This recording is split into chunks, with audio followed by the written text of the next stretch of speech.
Unfortunate news in the world of sports, in the world of basketball, college basketball. Georgetown Hoya legend, NBA legend Dikembe Mutumbo passes away at the young age of 58. Apparently had brain cancer. I don't believe I had heard that. Were you guys aware of that? I did not know that. Yeah, I think they announced it like 2 years ago, so I did Okay. not recall hearing that. But obviously, So, obviously a legend of the game, right? yeah, Global influence. from the Congo. He did a lot of good stuff for the Congo too, didn't he? Didn't he Yes. give he gave back a lot to where he was from, which is awesome.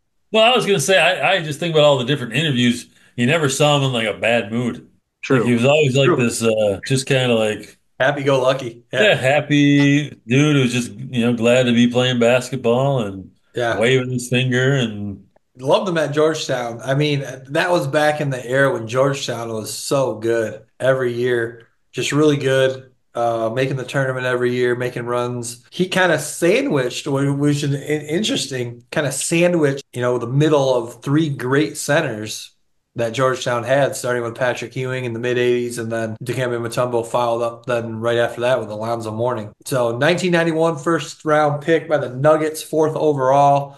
Really good with the Nuggets. In fact, Big Mo, Trent, you might were you even born then? Maybe. Uh, 93, I was born. Okay. One of his first couple of years in the league, they were the eighth seed and they upset the number one seed Seattle Seahawks or Seattle Supersonics in the playoffs. Supersonics had Gary Payton and Sean Kemp, another great NBA duo. I just think of them more so just watching them in college at Georgetown. College basketball is so awesome back then. Yeah, he's such an elite shot blocker too. Just everything around the rim was his. That was definitely his thing for sure in the NBA was defense, rebounding, and definitely blocking shots, given the whole Though yeah.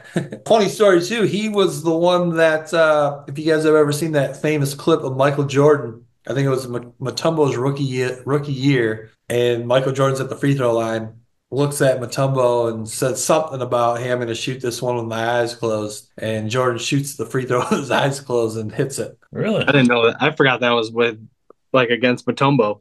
Yeah, yeah, look that up. That's a pretty good clip. Yeah, if Yeah, you're gonna end with that, you got to end with the clip where Jordan dunks over him, not to give Mutombo a yes, little bit of, and then he gives him the yeah, Jordan gives him the finger wave. yeah, yeah. That was pretty sweet too. Come on.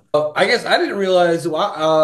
Eight-time NBA All-Star. I knew he was. I mean, I remember him being solid in the NBA, but not quite as dominant as what he was or the player he was in college. But in his 18, 19-year career, eight-time All-Star, four-time Defensive Player of the Year. That's not surprising. In fact, I thought maybe he would have more Defensive Player of the Year.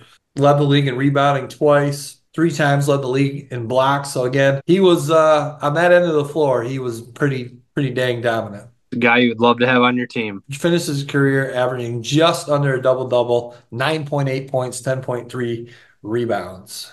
Solid. Rest in peace, Dikembe Mutombo. Sad news and sad day in the world of basketball. One of the great all-time players, great legend, and like Big Mo mentioned, just an all-around great guy. Trent, you mentioned all that he's done for his home country, the Congo. So big loss, guys, big loss.